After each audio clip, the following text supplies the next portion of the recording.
Okay, I'm going to start recording because I'm going to see if I can show you the theme song. I got sent the theme song last night. Oh So, yeah.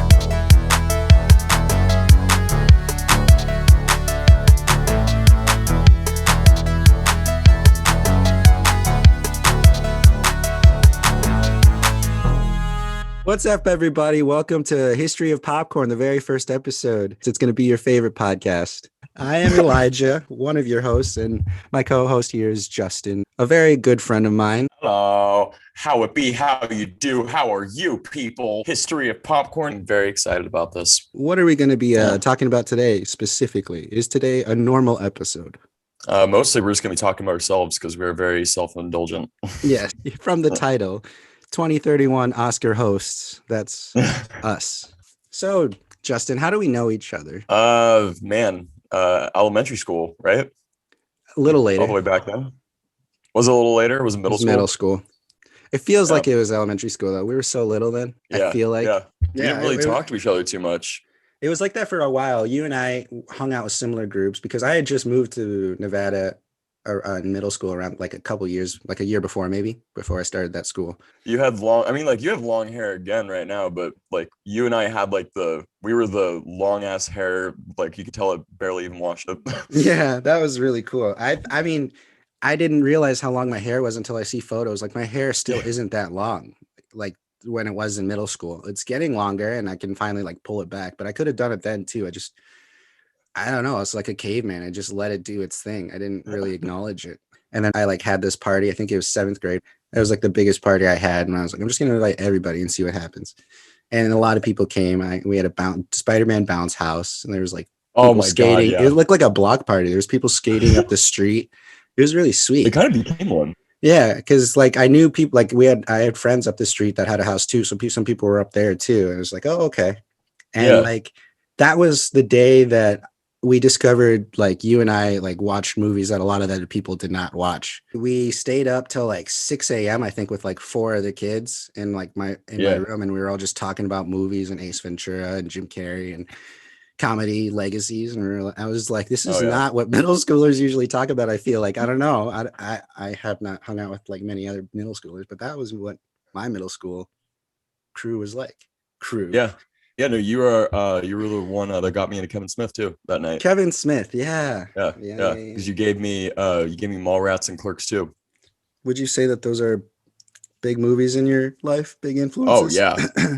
Oh, 100%. 100. No, the first, I don't want to like go dive into the lightning round. We can just the first one, you're like, was there a particular event or time that you recognized that film was not just a hobby? I was like thinking about it and I was like, well, of course I was watching movies all the time, but it was that moment though. And I'm not even like just like kissing your ass or anything. Like when you gave me Mallrats and Clerks too, like that was the time where I was like, oh, this is what I want to write like this. Like you saw your voice in that kind of oh part. yeah. That 100%. Yeah. It was because of you. I have a video of that, and I have like there's a montage somewhere and you're in the background. I like had everyone give me a speech. And you're like, you started off with like, fuck you. I don't know why I'm here. I'm leaving. It's really funny. I'm pretty sure, I think I have that somewhere. I'm going to find that video. I remember that because right when I was like, fuck you, Elijah, with my high pitched voice, and you like turned it off. You're like, don't curse. We were in Vegas for a while. That's where we met in middle school, but we didn't stay there. Me or you didn't stay there. No. Where did you end up moving and when? Oregon, Grants Pass, Oregon, town everyone knows. And I was like 16 or something like that. Yeah. It was like sophomore year. I left right after 8th grade, so yeah. I only had like 4 years in Vegas, which was 5th grade to 8th grade. Yeah, no, that's right. Because I remember when you left, for some reason, like even though like you and I, like that's the thing, like you and I like didn't really talk with each other, but we'd always like keep in contact. We were always just cool with each other. I remember when you like left, I was like, oh man, that kind of sucks. Like I can't believe that he's gone. I'm like, dude, him and I never like we like barely hung out. Yeah, we like just started to like hang out a little bit, like from that, because we were always like we were just had way different. Like you had a way. What group were you? What Oh man. What what was was your like hanging thing? out like my thing? Oh man. Like was there like a class? I was in band. I was in theater. for like, so I guess I was a theater kid, but I mean, like, I kind of wasn't. I Right, don't right, know. right. That was just like what classes you took, but like not who you were. But yeah, I was in Yeah, band for a I little guess bit I was and just, then yeah, the explorations later on because I was like, I don't want to actually invest into this. I'm just going to take a fun class and I took explorations with Mr. Jackson. That's where we watched a lot of good yeah, movies. That's where I watched A Walk to Remember for the first time. that's right. He would play like a lot of really sappy films and be like, learn about life. And you're like, okay. And yeah, that's what happened. That was the first time I ever watched The Blind Side was in his class. I ended up moving to California trying to do film stuff. I went to a charter school and went to a film academy. And then I went to Los Angeles Film School for about a year and a half and dropped out. I don't know why. I liked it a lot, but I think I want to go back eventually, but I am not there right now. I'm currently back in Nevada. Yeah, so I'm still working toward that. I want to end up moving to California still in the next 2 years. So, Yeah, and same. we were talking about that too when I went and saw you. I went and saw your film Are you episode, wearing the but I want shirt? to, I am. I Represent. am wearing the shirt, and we were only there for a little bit, and but it's like we only got to hang out like for a couple hours Yeah. afterward, and then we had to leave, and yeah, I feel like there's a lot of stuff we could have caught up on, and I still want to know about. Just tell us what the film is called first, and then we'll. From the Dark. Yep, yep. It's a rural thriller. I always fuck up that word. I Rural. love what the director Patrick Dolan, he always says, uh, people are having fun, and then people perish. So, the way that he says that is just like, yeah, we're on Amazon, and I think we're on iTunes and shit like that. But I'm bad at keeping up. I'm Yeah, not. I want to actually interview you about that, your Yeah, process of definitely. that. Just a whole nother Yeah, episode because that's really cool. Because you're the screenwriter of the film. We'll definitely. save that for a very special occasion. Yeah, Why yeah. are we starting a podcast? I mean, we're a little late to this. I feel like we literally just downloaded Zoom for the first time, both of us, and like Zoom blew up a year ago because of the pandemic. Like everybody had to start using Zoom, and everyone's like, that's the main form of communication, like professionally, for like a year. And you and I just got it. It just shows that you and I don't really have steady jobs or go to we school. we did not need to have any FaceTime with people that was that was necessary. Yeah, I'm a bartender. I don't need Zoom. Yeah. We literally, yeah, we recorded a demo for this like right away with Zoom, and I messed it up immediately because I used the wrong mic, and that's just because I don't know how Zoom worked. I thought I connected the right one, and it wasn't. This is going to be a fun ride. The podcast. That's why we're starting a podcast because we're trying to learn. Oh yeah. One of my first, if you go on my YouTube, one of the first videos is the guys discuss masturbating. All caps. It's in caps lock. That's actually my that's my highest viewed video. Oh, I bet I it think it has gets the like 2 clicks. million. Yeah, Yeah. it A gets lot of it people gets the love to clicks. see two high school kids talk about masturbation, I guess. So this is what the history of popcorn is essentially going to be. It will be a celebration of all things film, of course. It's kind of like Yeah. entertainment news first, and then just anything else that we come up with after. Well, not only that, I mean, like I think it's a way for us to just talk about movies too. I love it. I've everyone that I've told, like, we're calling it History of Popcorn, have been like, that's awesome. Yeah, I told a couple of people, and they're like, "Is that your whole show of telling the history?" I'm like, "No." So that's what the history of popcorn is. If you're looking for the latest news and entertainment and film, we will be your source as well as your secret public movie club. You don't have to tell your friends you're watching the same movies as us, but it's fun and it's better than reading, easier than reading. Not better, Oh I'll yeah. say, but it's easier. Yeah, don't say So, it's better if we're gonna give. yeah, we lose The half our literary people are audience. gonna kill us. So that is our introductions of who we are. And I'm Woo. sure if you continue to listen, you will get to know us way better. And we hope that you connect with us. Well, we only have two more segments in mind, which will probably take up the rest of our show. If anybody else is still interested in getting to know us, would you like to Yeah, break this down is the probably gonna next take two? forever because I talk way too much. That's all right. I get off It's a topic. podcast. That's what this is. Exactly. Exactamundo. All right. You want right. to get into this lightning round? Yes, we have our particular set of questions, and we are going to choose them randomly and see what their responses are. I will begin asking Justin the first question. Let's see. Justin, Elijah. what makes a film great to you? Characters and dialogue. Characters and dialogue. I Yeah. like it. Yeah, pretty much any movie can go down south with those two things not being good. Okay, Elijah. No, you'll like this one because I know you're into this. Do you like to watch horror movies? I do actually.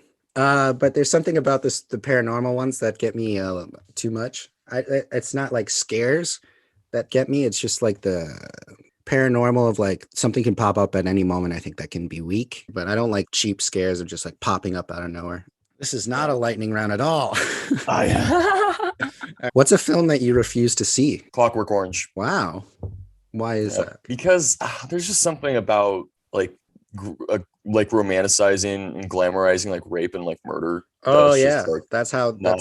that's how I feel too. I don't like unnecessary grotesque things. Like, Yeah, especially when it comes to like sexual assault and stuff like that. Like that's just ugh, like mhm. I think it's so weak. All right, Elijah, favorite book adaptations. I have like a couple. I really like I'm Thinking of Ending Things. That was a really good adaptation because the book is just as confusing. You're like, what is going on?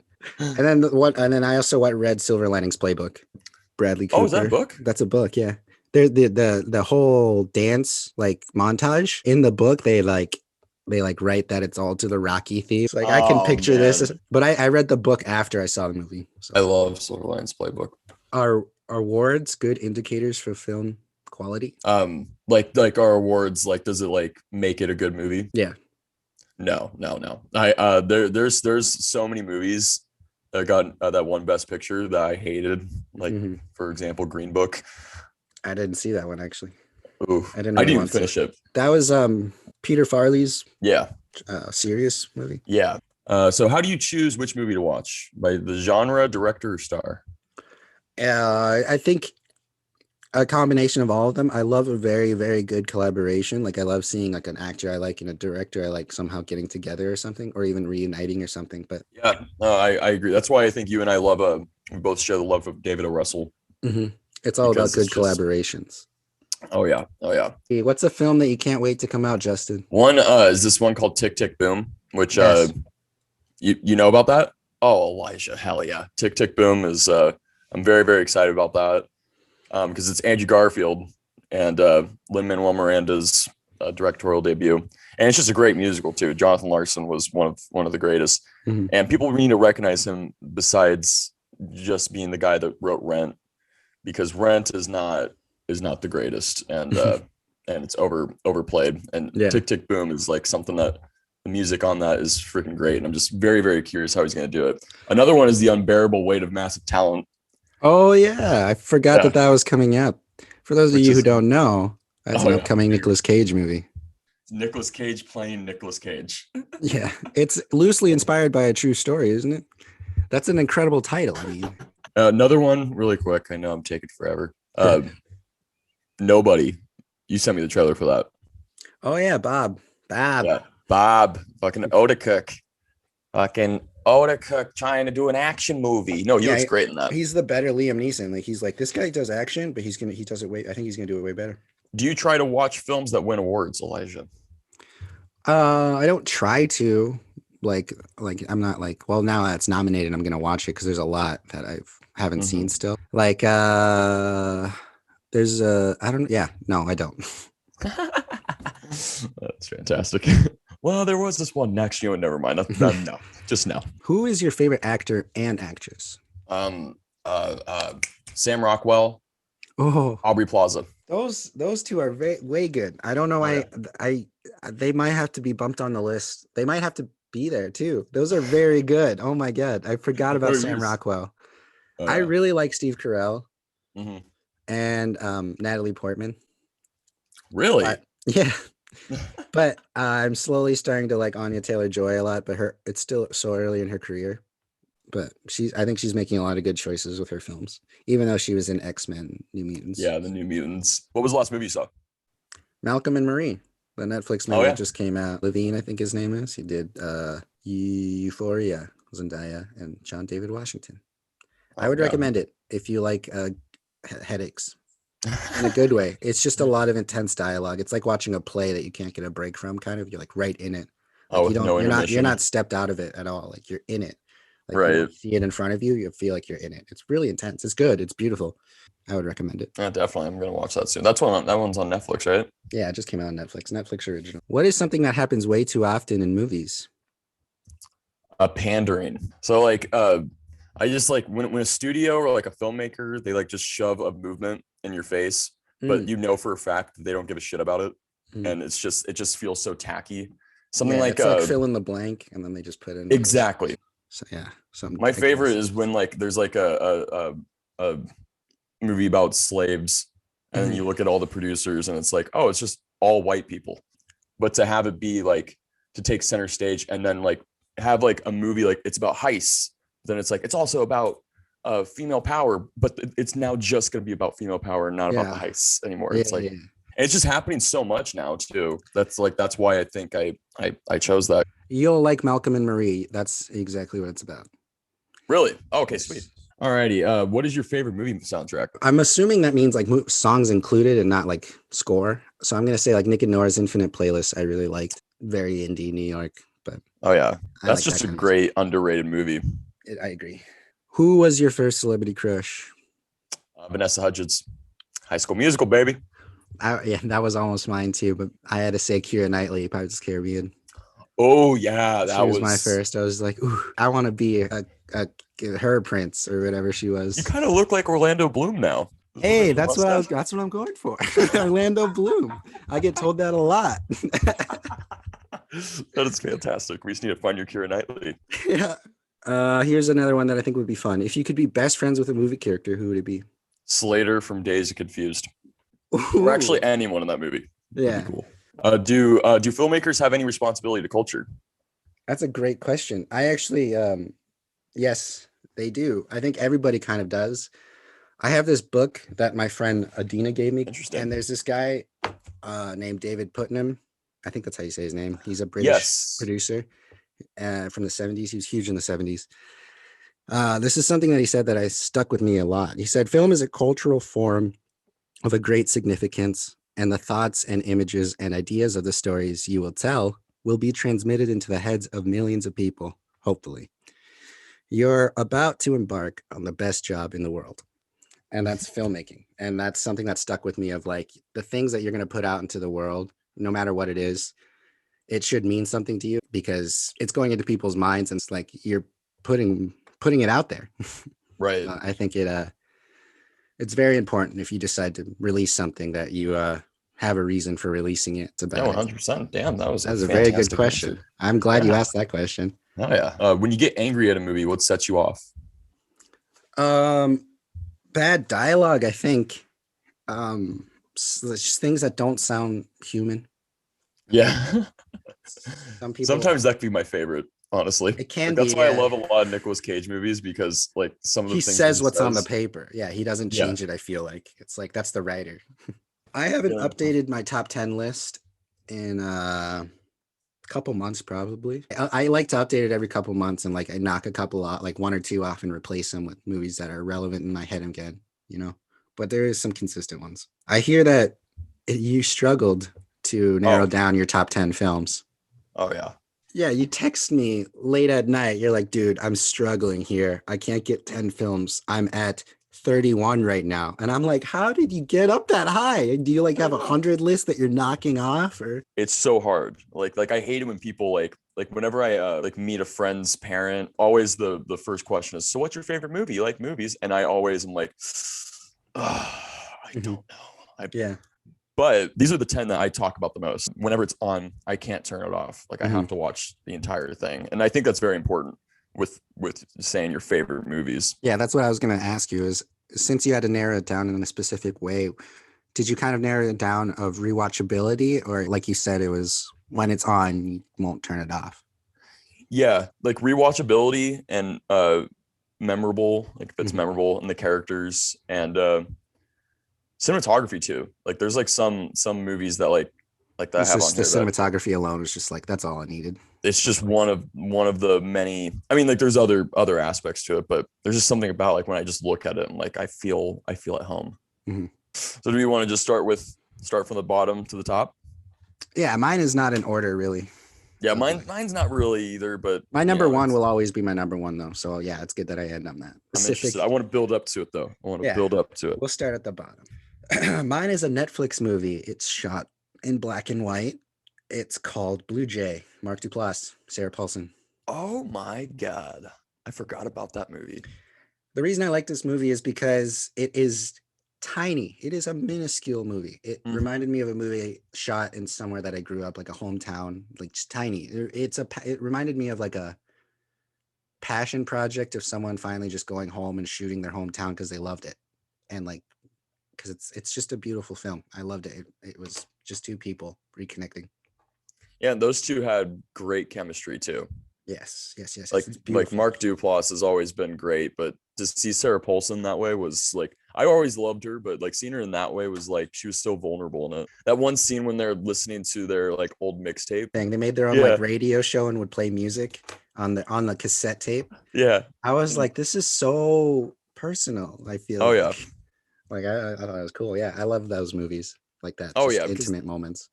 and they're all mostly improvised too, which is Yeah, they all just kind yeah, and they somehow stitch it together with this yeah, really coherent story of emotion that feels so genuine. mine is wild, just so you know. It's not really that wild. Mine's Beverly Hills Cop. Oh, Oh yeah. Oh, it's that's my favorite Eddie Murphy movie. One of my favorite '80s movies. Like probably my favorite '80s movie, and just everything about it. Like my favorite cop movie, like cop action mhm. comedy. Like it does like the cliches, but it just does it in a way where Before it was a cliche. kind of. I mean, like even that, like every single time I watch it, there's like always something I'm like, oh man, I didn't notice that before. That's actually pretty cool that they did that, and I've seen it Mhm. so many times because I was so used to Daddy Daycare, Eddie Murphy, and Shrek, you know. Oh, But like light Eddie Murphy. yeah, and having him like when I was watching Beverly Hills Cop, he gets thrown out the window. He's like, "What's? I got thrown out of the fucking window." I was like, "Whoa!" He's like, "What? What's the charge for getting hit by a car? Jaywalking?" I've Amazing. I've never seen this movie. I've never seen You've never Beverly Hills seen Cop. Beverly Hills Cop? They're making another one, aren't they? It's rumored. I hope not, because the sequels were terrible, You only like the first one? Yeah, I'll watch that. I'll put it on my list. I'm gonna dude. be Yeah, putting a lot of movies on my list from this because I try to watch a lot of movies, but I don't. And I respect Justin and look up to Justin. Like I've seen some movies and he's seen the rest of them. So because it's kind of true. You always talk about the movies that I haven't seen. I'm like, wow, but you like know them so well too. I don't know if you're gonna like my next one at all. Actually, I don't know if you've seen it. It's not a joke either. It's not a joke at all. My next one is um, Jingle All the Way. Shut up, really? 100%. I grew up in Minnesota, and that's where it's shot. It's in the whole chasing of the bouncy balls in the Mall of America. That was my Christmas movie, dude. That I know where they had the diner scene. I pass it all the, like in Minneapolis. Oh, really? Yes, Oh, this so you have like is a personal connection to it. yes. I just grew up watching it all the time, every holiday season, and the toys. Like my dad had two Turbo Men toys, and we opened both of them, and he was pissed because he was going to collect them. He wanted to collect movie Oh, memorabilia really? growing up, and me and my cousin Daniel opened them and played with them for a little bit, and then tried to put them back in the box, and he found out right away. He says it's turbo time. We actually had those toys. It was so cool. I never even questioned his accent in Minnesota. I'm like, yeah, this is a Minnesotan. All right. My next one is Tom Hanks's directorial debut, That Thing You Do. You ever seen that? No, what is this? You never seen That Thing You Do? Oh Oh, my is it? god. Oh, hold on. Actually, yes. They have Steve Zahn is in it. Yes, that was Yeah, my sister is huge on that. and Liv Tyler. The thing is, like, this one's just like Jingle All the Way for you. There's like I have a hardcore emotional connection to it because it was the movie that me, my brother, and my dad would watch with each other all the time. Mhm. And again, it was one of those movies when when we had HBO and we had cable, uh, and it would come on, we would be like, fuck, like we'd almost be mad because we're like, we can't go out now, like we have to watch this. Like Mhm. there was one time it was playing in the morning, and my dad was like, "You guys aren't going to school, like We're gonna we watch gotta watch this. this." Yeah, There's still an hour left. We gotta yeah. wait. My counselor would be like, "Well, you don't come to school this day." My dad would be like, "That was my fault. That thing you do was on." It's Yeah, that thing you do, you know. It's that yeah, thing you do. it's that thing you do. No, you should watch it. It's fantastic. And I've been recommended it a couple of times. It's the night like 90s, late yeah, but it's 90s, set in the early. 50s. It's like Oh yeah, yeah, yeah. it's That's like every uh like one hit wonder band. It's like just it seeing like follows the what story of them. yeah. And That's it's like cool. so it's so charming though. It's actually free on YouTube. So Ooh. yeah. Yeah, I'll watch that.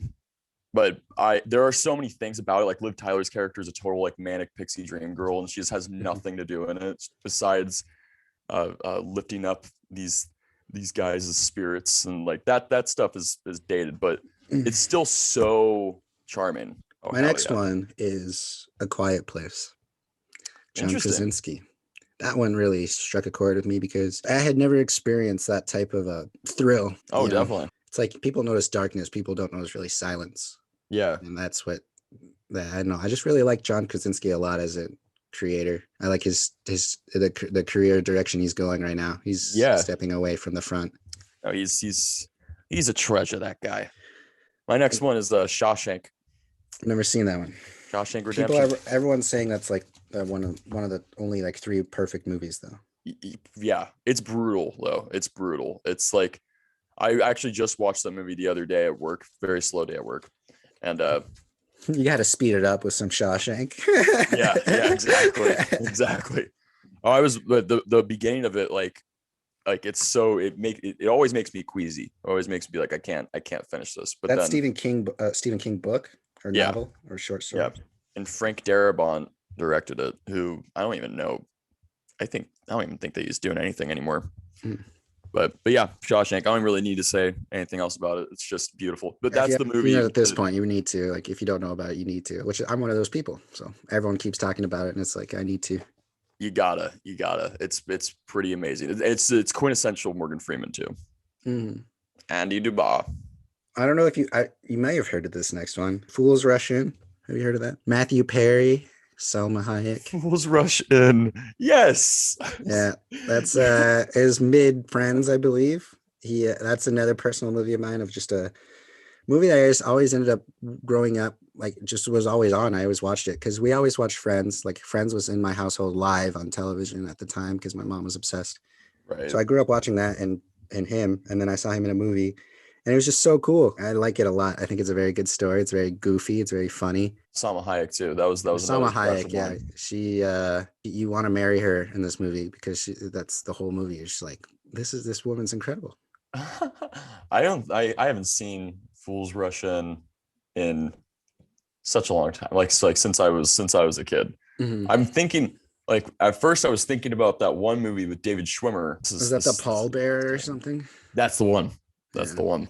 Yeah, that one I was like, David Schwimmer came out with another movie with Simon Pegg called The Big Nothing. Have you heard of it? Love it. I actually love that one. I saw it like once and I didn't feel like I needed to see it again, but now I do. Yes. Not in a bad way, but it was like it stuck with me. I remember it. Like I still remember the ending. And it was like, this was so different from Simon Pegg and David Schwimmer. All right, next, you and I are going to share this one. I know for a fact because you and I have talked about it. Eternal Sunshine of the Spotless Mind. Oh yeah, you like that one? I love that movie. It's perfect. It's a perfect movie. That is my number 1 favorite movie of all time. So oh really? That's a spoiler. Oh, we just jumped. We're jumping. That is on my list, but my next one is Last Black Man in San Francisco. Oh, I still haven't seen that. I saw that movie after I had just went to San Francisco for the first time. And I was like, this is incredible. So I went back the next month to visit. I went back that next time. And the friend I was staying with, I was like, I need to see all these locations. And I just I walked like 10 miles, like 3 days in a row. And just to like see all these places in San Francisco and really see it. And that was beautiful. That was awesome. Who directed that? His name is Joe Talbot. Yeah. I think it's spelled the same way as yours too, right? Talbot. Yeah. Because isn't he supposed he's going to be doing he's doing something else that looks really good. I hope so. I haven't followed. I hope so. I'll look into that. I can't remember what it was called, but yeah. All right, my next one is Little Shop of Horrors. Steve Martin. Little Shop of Horrors. I've only seen Rick Moranis. The stage adaptation from my high school. You need to see the movie. That's seriously one of the greatest. One of my favorite movie musicals of all time. Used to be Hairspray, but then I rewatched Little Shop of Horrors, and Frank Oz directed it. Who did Yoda? Voices Yoda. Yep, Yoda. He's Fozzie. He's Miss Piggy. He directed the Dark Tower, or not the Dark Tower, the Dark Crystal. Dark Crystal. Yeah. And and he also directed What About Bob, which is amazing. Oh, I've never seen that. No, Frank Oz is great. And so he directed it, and like all the practical effects in that movie. And Rick Moranis is there, Steve Martin, Bill Murray. Mhm. It's just, it's like it's overwhelming. Every single time I watch it, I'm like always overwhelmed because the music's really good, and then you have all of these stars that you don't see anymore too. What do you think about the remake? Yeah, I don't think because they're there's. gonna have Taron Egerton, huh? It sounds like it, yeah, as the main guy, as Seymour. Yeah. I'm kind of on the fence with that because Seymour needs to be like Lankier. dweeb. For those of you who don't Yeah. know, the guy who might play, probably is playing Seymour in the remake, is the guy who played Elton John in Rocket Man. Yeah. I So I think mean, I it's the guess he's singing gonna. chops, right? It's the singing chops Yeah, that probably got him the hype. yeah, Yeah, yeah, and just he's a thinking of Kingsman, Taron isn't he? Egerton. Yeah, They're yeah, probably he's gonna got the. they're gonna give him glasses. He's gonna have a bad Yeah, posture. He's probably gonna build it up. I think. What about really. Chris Evans as the dentist? Is that what they That's said? rumored. That's pretty rumored. Yeah, I think he confirmed it on Twitter too. Yeah, Interesting. I hope I don't know because like if he like I hope he has the chops for that. they cast the girl in it, didn't they? I forgot who it might be though. I Not Scarlett. wonder. I hope it's not Scarlett. Oh God. She's my least favorite actress. I don't like Scarlett Johansson either. And And like it was the movie Don John that made me hate her. I was like, this is not a oh good yeah, performance. And then I just saw that performance in everything she did. there are saying it's rumored though. It's gonna be Scarlett Johansson. Ugh. What's your next? Mid 90s, Jonah Hill's directorial debut. Good one. I saw a screening of that with Jonah Hill and the cast, and it was No amazing. way. Yeah, he did a Q&A after. The movie though was so it felt personal, not to for well, it was because he talks. I like personal films in a way because I look into people's story of how they come up with stories, and when they come up, usually if I like it, then I like it more. But if I didn't know about the backstory of how he wrote it, the way he shot the movie and the way it looked reminded me of my childhood growing up with my older brothers or my older brother and his friends. Yeah, I liked it for that reason because I related to it a lot and I thought it was beautiful. The only thing was the ending to me. I didn't like how it ended, but Mhm. I love like because just like what you said, like that, I related with pretty much every single thing that happened. Like me and my brother hated each other. And he was kind of intense, and mom wasn't really. She was always working and shit, and so I was hanging out with these hoodlums Yeah. and getting myself in trouble. Yeah. Yep. Earlier on, just trying to find their own coolness. Yeah, no, and that's like one of the best. That's I love that message, and all those kids did a fucking great job too. Yeah, those kids were so energetic because they're not actors. Yeah. They're all skateboarders. Yeah. That's how he hired them. And after the premiere, like we were all, I was like on Hollywood Boulevard because they had at this Cinedome place, which was like this big theater in Hollywood. And like we just left after and like we saw all the black cars picking them up from the back exit and they drove out, rolled the windows down. We're like, wow, wow, like throwing their skateboards in the air. And they're just like, we love you. And I'm like, these guys are not actors. These guys love this.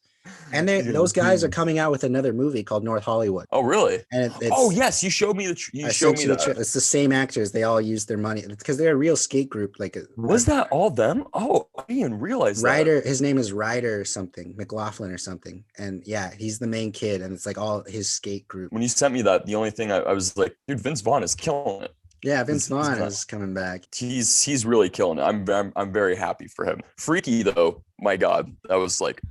That shit was fantastic. That was a breath of fresh air for me. I was just like, this is what I needed to watch right now. Like, it was just fun and immersive, and I fell in the story. It was good. Yeah. See, and that was another one that movie, like how it does its like representation. It doesn't like shove it in your face. Like no. Next one is Rocky. Don't have to say much. Really? Rocky. I've never seen. Oh, I don't know why I thought you were gonna. That meant Rocky Horror Picture Show. Oh no, Rocky. I was like waiting for you to finish. I was like, is that? Probably because you said Little Shop. Rocky, the box, Sylvester Stallone. Okay. My favorite line, and I think it's in Rocky 3, because when I say Rocky, I mean all of them. Like when Mick says, he's gonna kill you to death, which is just like the dumbest, funniest line of all time. Yeah. Rocky's fantastic. It's just like it's super inspiring. And it brings me back to this girlfriend that I had at the time. She loved Rocky, and that's all she wanted to watch.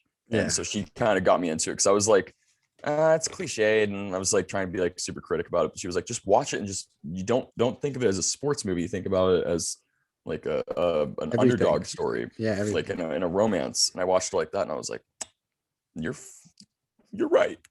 Yeah, He's amazing. it's a cliche for a reason because it's. Yep.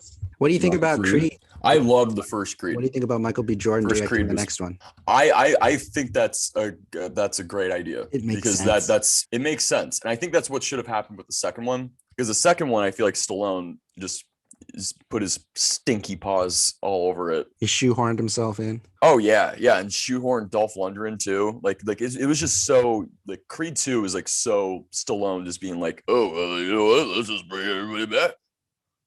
I think Get he's trying to rid do of that again a little bit because they might make the new one about Clubber's son. Jesus. Everybody's got Oh a son. Jesus. Everybody's got a son. Oh God. I Everybody. think it's because they can't. They can't. They try to do it. What the first one? I think the first one was all right. Was he someone's son? He wasn't someone's son. First Creed. Creed. Yeah, he wasn't related to anyone. He was a new Oh no, fighter, he was was he? related to Apollo. Oh yeah, no, he Yeah. was. Well, Creed's related to Apollo, Yeah.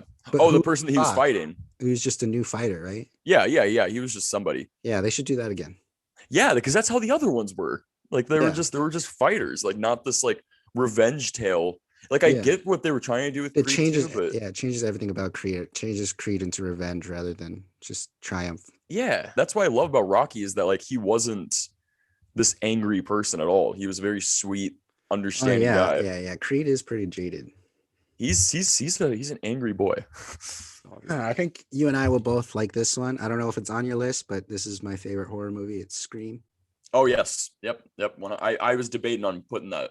Yeah, it's the horror genre, horror movie of that time, or just in general, that I would want to be a part of in any way. I would want to help with that. Like my writing style of horror always stemmed from that, and like me and my friend Brando wrote a slasher film, completely inspired by it. You have a Scream poster behind you too. Yeah, I also have a little teeny tiny mug of a ghost face right there. Oh yeah, I got that dude. for I'm Christmas I'm this year so or the past year. interested in what the fifth one is going to be. It's just called Scream, and my theory is the opening scene is the different perspective of Drew Barrymore's death. Because Yeah. I've heard that there's a lot of CGI in the beginning, and I think they're going to de-age her from far away, and I think it's going to be shot from outside, and it's going to be focused more on the boyfriend being killed because they're going to put a different perspective, I think, in what's it called from the very beginning. Yeah. No. I'm so. How do you feel about de aging, the effects and I stuff? would rather have them recast. Yeah, that's what I did. You see a Doctor Sleep? Yes. See, that's what they should do. Like the people they got to play Shelley Duvall and Jack Nicholson Yeah. were perfect. Yeah. Just It was recast not them. distracting. Yeah. Randy from Scream would have been my answer for movie character as a friend. It would have been Randy Oh, from Scream. yeah, hell yeah. I would agree with that. No, Scream is another one of those movies where like once I watch the first one, I immediately have to go to the second one. And I immediately have to go to the third one. Mm-hmm. And each one I have fun with. Like Yeah, the fourth one I hated because of Emma Roberts. Yeah, Emma Roberts took me out of it, but I like them all. She's I'll watch them awful. all still because it's not over. There's another one. Scream 4 is what Scream 3 was supposed to do before they did rewrites because Yeah. back then the leaks were so real that they would have to change their script. Well, that's why they killed off Jamie Kennedy so poorly in the Randy, second yeah. one because they just had to like the scripts just kept on getting leaked. So they were like, well, we have to keep the audience on their toes. So Yeah, who was gonna survive? Yeah. he should have because he was the heart. Like I remember reading when for the fourth one was coming out, I remember reading theories that Randy was put into witness protection after and he didn't actually die and that he recorded that video in witness protection and stuff. And I was like, this would be amazing if they did this. But I don't think they're going to do that because that leaked and that became pretty popular opinion. Because even Jamie Kennedy talked about that. He's like, there's theories about it. It's like I'd be cool with it, but no one's contacted me. And so I was like, okay, they're not doing that. Yeah, no, I'm curious about the new one because it's gonna be the first one without our boy Wes Craven, and he was really the heart and soul of those movies. Who's directing the new one? It's a pair of directors. It's these two guys who did Ready or Not, which is a very good movie, and I trust those guys and their vision because that movie's very funny too. Yeah, it's got a good sense of dark humor and real dread. And I think the girl who plays Sydney, why am I blanking on her name? Nev Campbell. Nev Campbell. said that the only way she would do it is if Wes Craven was involved. But then she talked to the directors and was like, "These guys respect Wes Craven to no extent. Like the Wes Craven is and Scream is the reason they started making movies." So I was like, Awesome. that's how you have to do it, is like the like you have to pass the torch to someone who's actually going to be worthy. Like Star Wars is passing it along to this guy named Dave Filoni, who worked on the animated shows, and they're like, he knows Star Wars way better than George Lucas now, so he's the guy in charge. Yeah. I think with Scream, the new ones, um, I hope they're good. The next one is our boy David O. Russell, American Hustle. I remember watching this movie. I remember my eyes seeing it, perceiving it, a big Christian Bale, but I can't remember the story. I remember the feeling, the vibes, the costumes, the actors, but I don't remember what the plot was. So it's just he's a con artist who gets suckered in by the FBI to try to get Jeremy Renner, this guy who's not doing anything bad. He's like, he's running for mayor and he's trying to do some good, but he's doing it in kind of shady ways and working with mobsters. So he becomes friends with him, and just so they can bust him. It's great though. So Christian Bale's like a gross informant, just physically. yeah. And it's him and Amy Adams. They're both, and Amy Adams starts like seducing Bradley Cooper, who's like this hot-headed. Oh yeah, FBI Bradley Cooper's in that. Oh, fantastic! Everyone is so funny in that movie. And the best part, even though he's like lambasted now, the best part about the movie is Louis C.K. Oh my God. Like his chemistry with Bradley Cooper, is fantastic, but they have the best exchanges with each other. I remember his character now. There's like a big thing with the phone and his character, isn't there? Yeah. Like he beats him up with the phone. Yeah. I remember. Yeah. It's good. It's great. Like a lot of people give it shit because it is slow. And my buddy was like, dude, this movie's boring as hell. Or just I think it's the most David O. Russell film that he's ever done. Like it's like everything about it is just like, yes, this is you. Did you know he's notorious? And the cast is great too. Oh yeah. He apparently screams at you. He apparently screams at you during all his takes, terrible. And they just edit him out in the post. But he's actually screaming while the actors are delivering lines. He's like throwing around crew members and stuff. Dude, George Clooney and him got into a physical fight. Ice Cube had to break apart. I wish I was on that set. What movie is that? Fantastic. Three Kings. Oh, that's on my list. I forgot that was David O. Russell. Yeah. I thought that was Michael Bay. Okay. I don't know why I thought Michael Bay was attached to that. I like David O. Russell. My next one is Charlie Countryman. Have you heard of it? Oh, interesting. Yeah. Oof. I saw that when I lived in Nevada. I was in middle school and I rented it from Blockbuster. And it was visually so weird to me. It's just one of the most weirdest things I've ever seen. And Mads Mikkelsen is in it. He's the villain. He's so scary. And the soundtrack is incredible. I just love like a lot about it. It's like exploratory and it's like dreamy and it's weird. But that's also the movie where Shia LaBeouf really lost his mind because he went full method. And there's a scene where he does acid, like a lot of acid. And like he was like, yeah, I did a lot of drugs. I did a lot of acid for this movie, like before and after. And like I watched interviews of him from that, and he's like, that's when like he started to get really weird, was after that movie. Like that's after that movie, that's when he was like, I'm not famous anymore. Doing all of his performance art pieces was after that movie. And that's where I was like, no, this is his tipping point. And that's like a movie that just stuck with me, probably for a lot of reasons like that, where I was like, he went maybe too far on this role. Yeah, no, I remember when I first saw Charlie Countryman, and it was one of those movies that at first, actually in general, I don't like it, but I keep wanting to watch it because there are like just some beautiful scenes. That part when he puts the bag over his head and he's just slugging him. Ooh. Oh yeah. Some of those brutal shit I've ever seen. It's like one of the most, it showed me things I had never seen. I was like, oh, the whole first 25 minutes is him dealing with a dead body. Yeah. And like it getting messed up and stuff. And then running into the daughter of the dead body and falling in love with her. Yeah. It's like, so that's bizarre. how it starts. All right. My next one is definitely a guilty pleasure, but I also just do think it's a good movie. It's Tommy Boy. Yeah. Chris Farley can do no wrong. So when I was a kid, I loved Tommy Boy, and Chris Farley was like my a hardcore influence on me. That's why I would always get kicked out of class in middle school for jumping and falling off of things. He taught you what physical comedy was. Oh yeah. But now it hits me even harder because my dad passed when I was 16, and that's what the movie's like.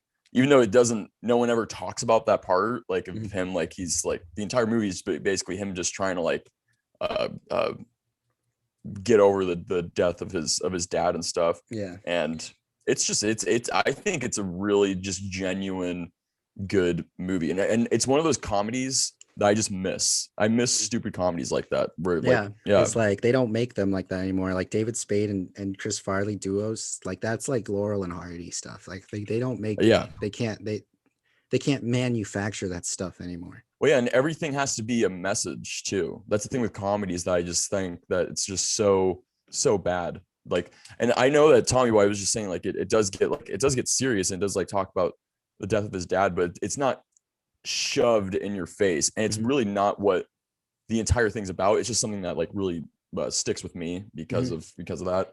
Um, but yeah, comedies nowadays they don't like The Rock and Kevin Hart. They're trying to like have them be like the new duo. Big Little, But, yeah. like something like Central Intelligence, it was so bad. Like because it's just like the entire thing. It's like, are you trying to be a stupid action comedy, like just a comedy, or are you trying to be a after school special about bullying? Yeah. It's like they're And parroting themselves at this point. yeah, yeah, and yeah, I just yeah, I Tommy Boy is just one of the greatest, and fat guy in a little coat is something that will always make me laugh. That was improv, wasn't it? They were just like, you got Yeah, to get David Spade to laugh. I don't know what you're going to do, but we're getting shots of David Spade's reactions. I think you have to get him to laugh. And he just did that. And they're like, yeah. turn the camera. We're going to do that on you.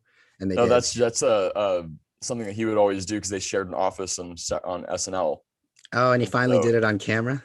yeah, That's because he funny. would just grab his jacket and he'd be like, "Hey, Yeah, fat, you know, I like what you hello." said. I like what you said about comedies just being dumb.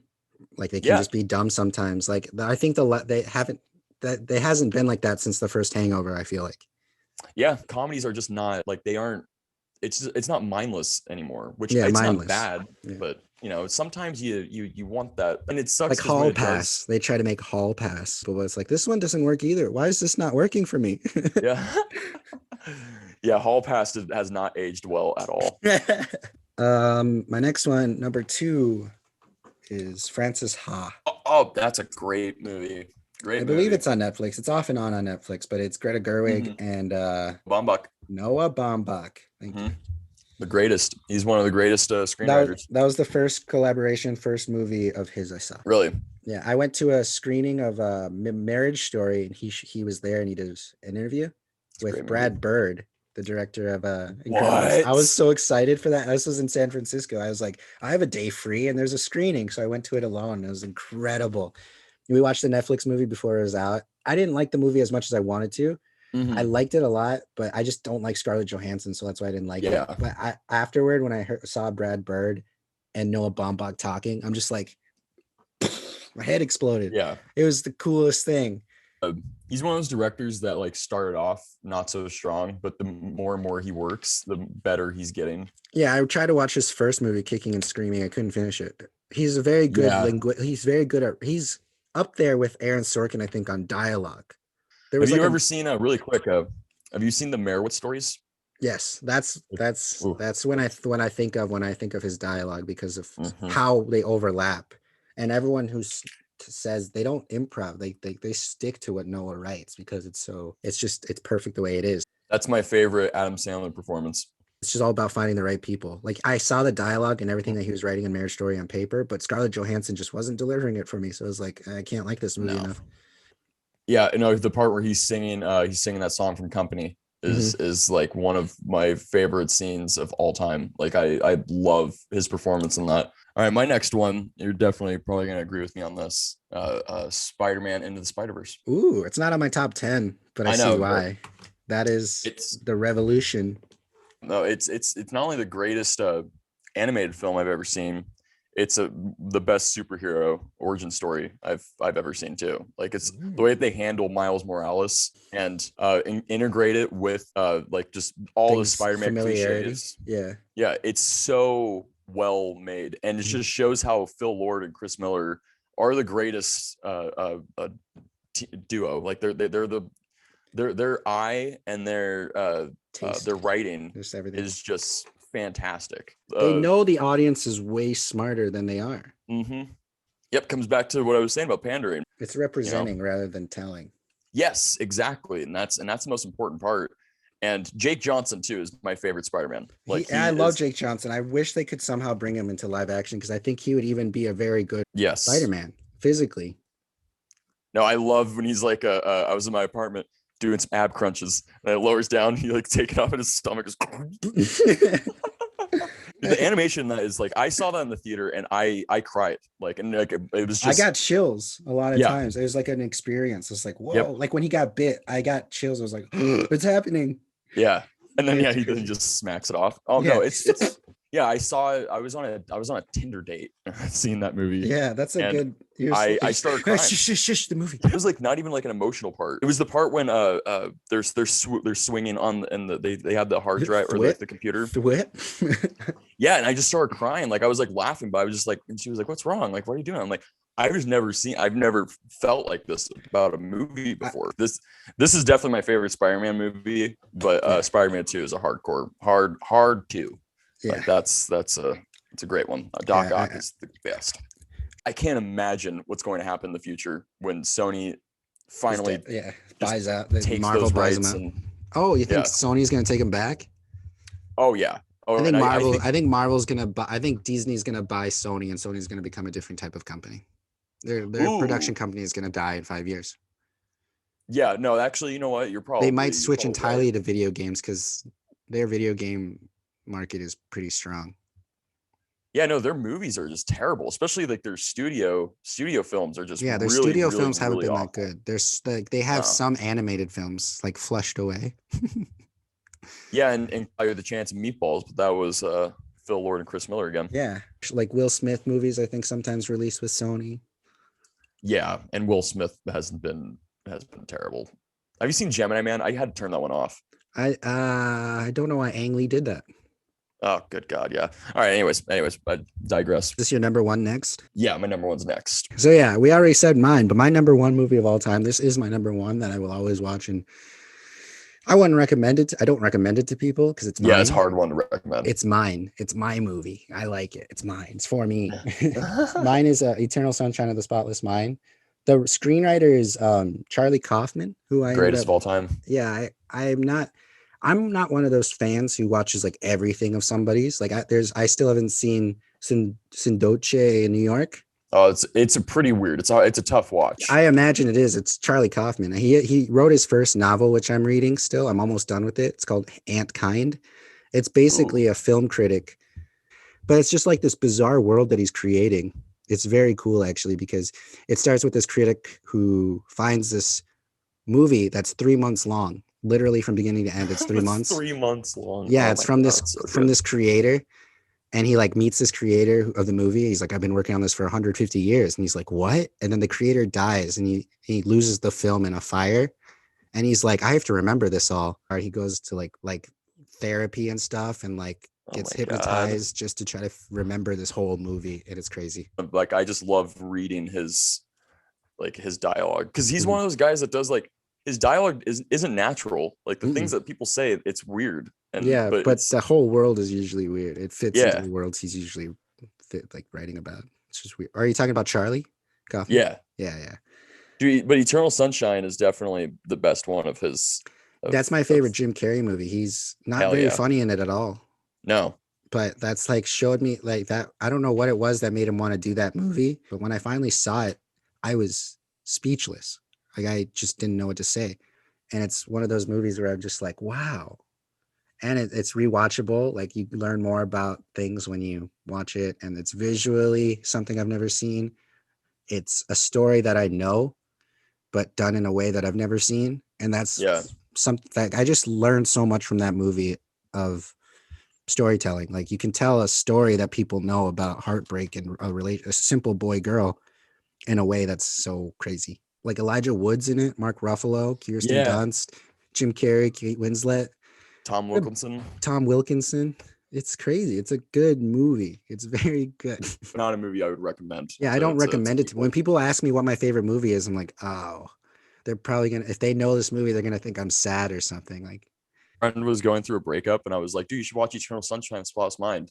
And I should not have told him that. Yeah, because people can take two things away from it. That's the best part about it. I don't think that's a sad movie at all. Like I think it's more of a horror movie. But the way that he like manipulates himself into going back into like this horrible relationship that he was in, it's just the one of those solid weird movies that just works through and through. I don't know what it is, but it just taught me everything about film. All right, my number one movie. Are you ready for this? Dazed and Confused. All right. Yes, sir. Yes, sir. Dazed and Confused is like every single, like I finally came to terms with that being my answer every single time someone says, "What's your favorite movie?" Because my experience with watching it was one of the greatest. It was like I was hearing Grants Pass. I was visiting and I was with my mom, and she was sleeping in this living room here. This house has been in my family since I was in my dad's balls.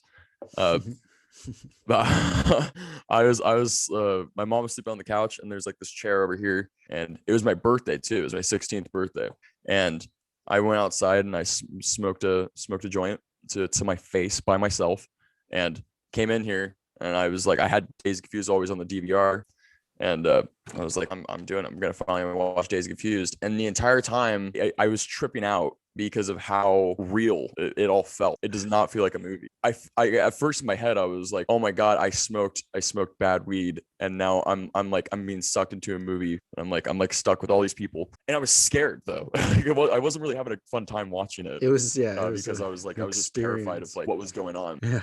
But then it got to the ending, like how they're talking about like just life and shit. That's how every Richard Linklater movie is, always talking about philosophical shit. And it just really got me. And it was like the first movie that I understood everything I was saying. And it was so good to me that I watched it again. I just played it back. I just watched it all the way again. And I was like, it was great. That was great. That was great. That was great. And then I did it again. My mom woke up at like 10 a.m. and I was like, I've been watching Days Confused for like fucking 6 hours. But it's great. It's like all the characters in it too are just fantastic. And Richard Linklater is just one of the greatest directors of all time. His Before Sunrise, Before Sunset, and Before Midnight movies. Yeah, those are all fantastic. I really want to watch that trilogy. Dude, you would love all of those movies. You would absolutely love those. Every single time I actually watch Richard Linklater movies, I think about you. Yeah, I like him. He's the only person that can do a studio film like School of Rock. His music knowledge is just outstanding. He's very it shows his passion shows. Just if you like what you're putting out, it will definitely show, and I think he likes everything he puts out. Boyhood was really like, I really loved Boyhood. That movie did not feel like a Richard Linklater movie though. It didn't feel like it because you didn't think so? How he actually did it has never been done. No. Yeah, he used actors over the course of like what, 15 years? Oh no, I think it was 12 years. 12 years. That's crazy. And so the kid goes from a preteen to literally a college student. It's not recasting, it's not digital, it's real. And that's I think what he wants to capture in all of his movies, but since they're all short time frames usually, it's like he can't. And I think his passion is untouched. The fact that he managed to make movies like School of Rock, like all these movies that people love, while he was doing that, and the same thing with Ethan, like that movie. Made me appreciate Ethan Hawke so much, because they did like Tape, they did the Before Sunrise movies, and they were still doing this. Like it's absolutely insane. I can't imagine how stressful that could have been. I mean, it's probably way deep thinking, but like if you sign up for, like, he probably approached him and was like, I'm gonna film this over the course of a few years and stuff with a contract, I would assume. At that point, if I was like Ethan Hawke or even Arquette, I don't know which Arquette was in it. Patricia. That one's Patricia, I think. I would start to be scared of my health. I'm like, for my health. I'm like, I gotta stick around to finish this. It's not just like a 6-month thing. I gotta stick around and do this. I bet Richard Linklater was scared every single day. I mean, like, I hope to God everybody's still here. Don't die. Yeah. Yeah, no, it's he's fantastic. Days Confused though is definitely my favorite out of his and out of all the movies I watch. Because again, most importantly, and that's how it is with pretty much with all these movies, but especially with Days Confused, every time it's on, I have to watch it. Especially Eternal Sunshine. Eternal Sunshine's a good number one pick. Have you heard of Jim Carrey's book? Oh yeah, I think so. It's like something about misunderstandings or something and stories or Yeah, something. It's like an supposedly a autobiography big thing. part. He's like it's an Have autobiography, but it's stories like a of his, fake but version also of yeah. him. But Eternal Sunshine's supposed to be like a huge part of it. Do you know his best friend in that movie is supposed or in that book is supposed to be Nicolas Cage too? Really? Yeah, yeah. And Renee Zellweger is his forever love. Oh yeah, yeah, yeah. It's pretty cool. I think our next episode will be a real episode where I bring you some news and you bring me some news and we discuss. So I just want to wish you like a good week. I can recommend a movie for you if you'd Yeah. like. Oh yeah, yeah, yeah, yeah. Let's do that. Let's recommend each other some movies. All right, I'll give you some homework. I would ask you to watch one of the top 10 films of mine. Which one would you like to watch? Eternal Sunshine, Francis Ha, Charlie Countryman, Scream, mid-90s, Last Black Man in San Francisco, Fools Rush In, A Quiet Place, Jingle All the Way, I still can't believe you have Jingle All the Way. or Blue Jay. I'm gonna do Last Black Man in San Francisco because I still haven't seen that, and I've heard really good things. And that's supposed to be on Amazon. yeah, because it's an Amazon movie, right? No, it's not. They just bought it. Quick shout out to Amazon. They're killing it. They've been killing it. They are way better than Netflix, in my opinion. What is my homework, Justin? I say that you have to watch Beverly Hills Cop 100%. I was gonna say you have to watch Shawshank Redemption because my goodness. I'll start. Yeah, I'm gonna start with Beverly Hills Cop. I have not seen that. Viewers and listeners, go ahead and choose which one you want to watch. We will be watching Beverly Hills Cop and Last Black Man in San Francisco this weekend. We will talk about it next week. If you join us, you are going to join us. All right, dude. Well, I will see you next week. Yeah, I'll see you next week. I'm excited to see what happens. Thank you for listening to History of Popcorn with Justin and Elijah. Thank you. See you later, Justin. Bye, Elijah.